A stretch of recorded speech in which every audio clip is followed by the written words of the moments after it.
Hello and welcome back. 안녕하세요. In the first lecture, we already learned a bit about Korea and Korean studies. This time, we want to get to know a bit about Korean history. Korea has a long history, so we will divide our history course into several parts. Today we will learn about the origins of the Korean people and talk about the Three Kingdoms period. That sounds interesting. Let's get started.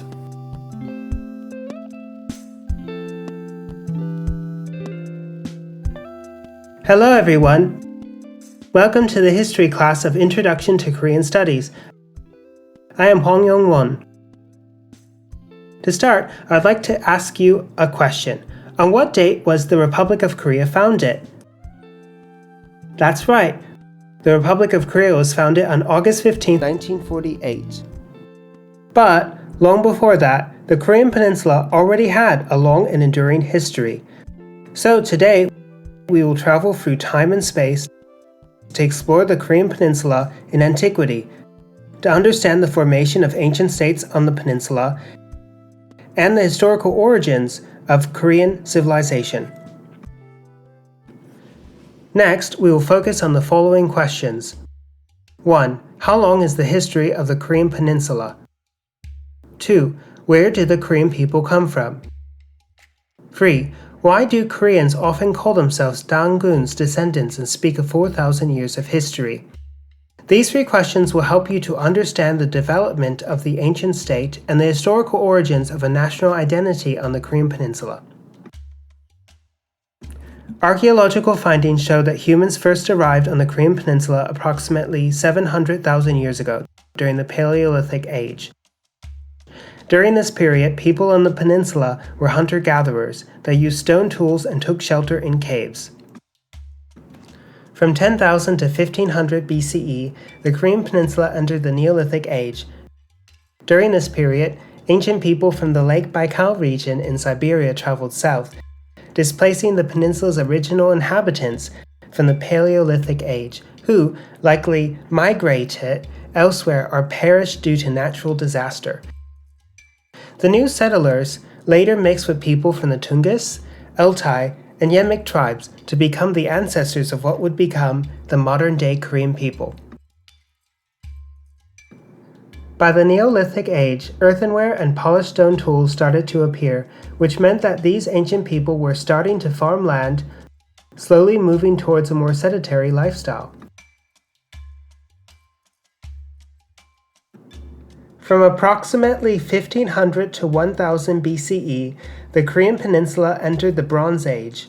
In the late Bronze Age, people started to produce bronzeware, including pipa-shaped bronze swords, bells, and mirrors.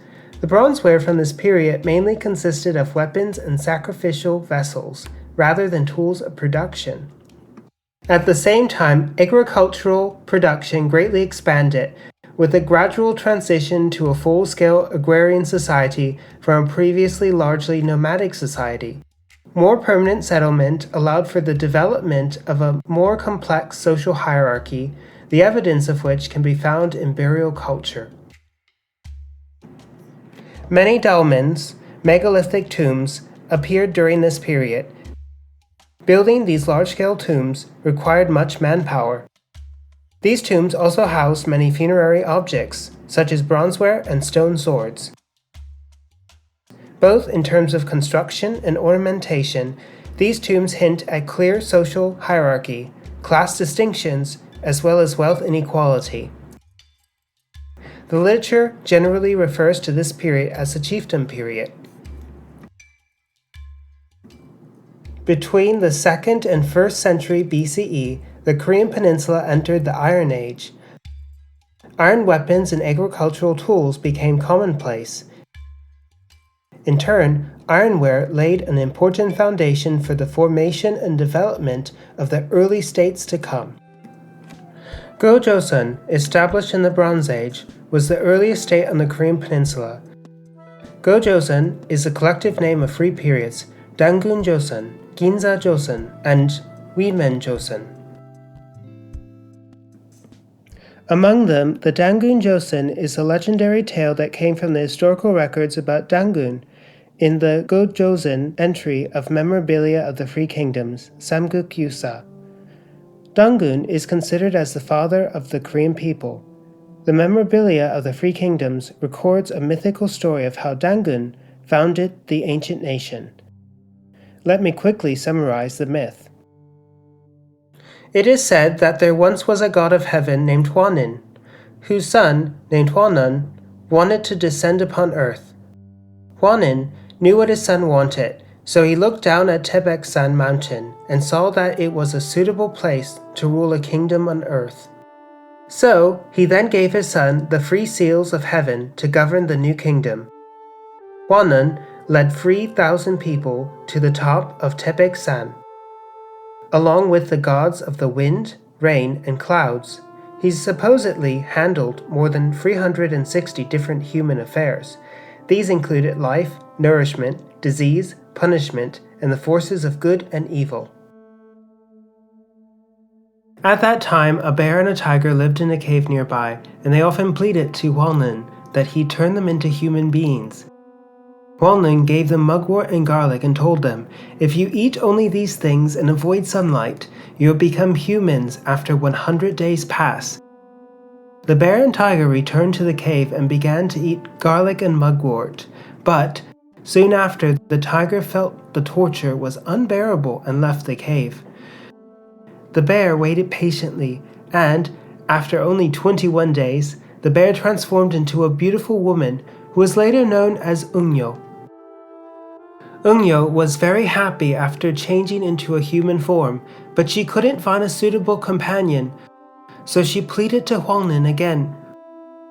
Hwanan turned himself into a human man and married her.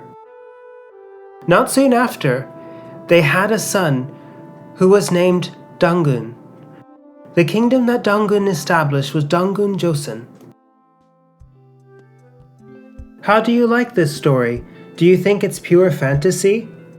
Indeed, it is a myth filled with strange mythical powers. However, myths do not appear out of thin air. Historians read important facts from this story. In the myth, Dangun, born as Hwanan's son, was a powerful leader of supposed heavenly origin. In the story, rain, wind, and clouds are deified because they're elements that are crucial for farming. The bear and the tiger represent the totems that different tribes at the time worshipped. The story of the bear turning into a woman, the marriage between her and Hwanan, and the birth of Dangun together represent that the Hwanan tribe and the bear totem worshipping tribe had united. In other words, the myth recounts the beginning of state society on the Korean Peninsula, which happened through the combined prosperity of two societies, agricultural prosperity, and the guidance of a ruling class who happened to cite heavenly origin for their position of authority. In 108 BCE, Reunification was conquered by the Han Dynasty, ending the Gojoseon period. Previously, the Gojoseon territory was mainly concentrated in the northern part of the Korean Peninsula. In the south, three tribal alliances formed: Mahan, Jinhan, and Byonhan. Between the 2nd and 3rd century BCE, these three tribes developed into three kingdom states: Silla, Gaya, and Baekje. At the same time, Goryeo, born out of the older Buyo state located in what is today northeast China in the 2nd century BCE, gradually expanded its territory and became a powerful state in Northeast Asia. In 1427 CE, King Jiangsu of Goryeo moved the capital from Jian along the Yalu River to Pyongyang. Together with Baekje and Silla, these three states coexisted on the Korean Peninsula. This period is known as the Three Kingdoms period. The Three Kingdoms, Goryeo, Baekje, and Silla, learned from and were influenced by several Chinese social and cultural institutions and ideas: the Chinese language and writing system, Confucianism, the Chinese bureaucratic system, as well as Buddhism and Taoism were introduced to the Korean Peninsula. While this was all happening, each of these three kingdoms also formed strategic, multilateral diplomatic relations with different Chinese counterparts in competition with each other. In the end, Silla, having formed an alliance with the Tang dynasty, conquered the two other kingdoms, first Baekje in 660 CE, and then Goryeo in 668 CE. This ended the Three Kingdoms period. Silla established the first united political state on the Korean Peninsula, which is now referred to as the United Silla, in 678 CE. Silla was an aristocratic society, and its defining characteristic was a caste system referred to as bone rank or gopum. In this system, a person's social class was determined by his or her ancestral bloodline. That is, a person's family line determined his or her ability to hold position in government, the clothes he or she wore, and where he or she lived. Under the bone rank system, the sixth head rank class had much frustrated political ambition. This discontent would eventually spark the collapse of the Silla state. Of the three kingdoms, Silla was the last one to accept Buddhism. However, its royal family protected Buddhism and enshrined it as a state religion. The royal family relied on Buddhism to deify their monarchy and consolidate their political sovereignty. Common people who suffered from war and hardship also sought spiritual comfort in Buddhism. At the same time, Confucianism also became an important ideology that was employed by United Silla. In 682 CE, the state established Taehak, which was an institute for learning the Confucian classics in Korea. And in 788 CE, Dokso Sampungwa was established, which served as a system for selecting officials among the sons of aristocrats based on their mastery of the Confucian classics. In the late Silla period, state politics became chaotic and society was in turmoil. In 900 and 901 CE, the separatist regimes of later Baekje and later Goryeo rose to power. This led to the Korean Peninsula being divided once again, marking what is now referred to as the later Three Kingdoms period. However, this period didn't last long. In 918 CE, Dangun, a powerful minister of later Goryeo, established the Goryeo dynasty, unifying the peninsula by 936 CE. This was the second time that the Korean peninsula was unified under a single state, and it also marked the beginning of what would be called the dynastic period. In the Goryeo dynasty, there was also a caste system that determined the status and duties of each member of society based on bloodline. The royal family and the Yambang class, which were civil and military bureaucrats, and their families, were at the top of this society. In contrast, slaves, who were either owned by the state or private families, were the lowest class. The state guaranteed a source of income for the Yambang class by giving them farmland and forested land for a system known as Zhongxi-guai, as well as a stipend. Based on the Chinese model, Goryeo introduced the civil service examination system, Goryeo, in 956 CE, but the main means for selecting bureaucrats remained within Msolje, which was a hereditary system that formed what could be understood as an aristocratic society. The policies of the Goryeo dynasty favored civil officials, with military ministers enjoying less power, status, and promotion within government and society. This class difference led to political conflict and eventually a military coup in 1170 CE. This marked the beginning of the military junta regime, which lasted about 100 years, from 1170 to 1271 CE. During this period, the military ministers controlled the state. Later, in the 13th century, Mongols invaded the peninsula, and, in the 14th century, Red Turban rebels from China and Japanese pirates also further weakened the Goryeo dynasty, undermining the sovereignty of its ruling class. With Goryeo embroiled in internal and external chaos, Yi Song-ae seized Goryeo in 1392. Goryeo established Buddhism as a state religion. In the 10 injunctions, a set of rules from Wang Gun, the first king Taejo of Goryeo. Wang stated that future kings must honor and maintain Buddhism as the state religion. The state held various Buddhist ceremonies, including the Lotus Lantern Festival and the Eight Gates Festival. However, Confucianism still served as the primary ideology behind Goryeo's systems of governance and education. Central to this, Goryeo adopted the civil service examination system from China, known as Goryeo, which offered promotion to government positions based on knowledge of the Confucian classics. Over time, the unification of the Korean Peninsula by United Silla and later by the Goryeo Kingdom eventually came to engender a sense of a national identity and consciousness for the whole of the peninsula.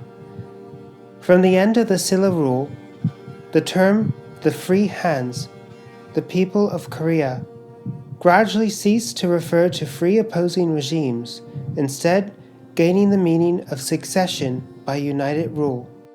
At the same time, the presence of language such as the phrase Haedong Choha, everything on the east side of the sea, and the title of emperor for the Korean ruler showed that, whereas the Korean dynasties maintained a tribute-paying relationship with the Chinese dynasties, they also held another worldview, one with a distinct sense of their own nation and autonomy.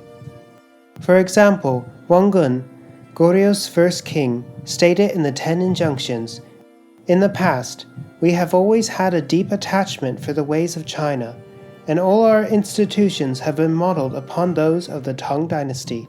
But our country occupies a different geographical region, and our people's character is different from that of the Chinese.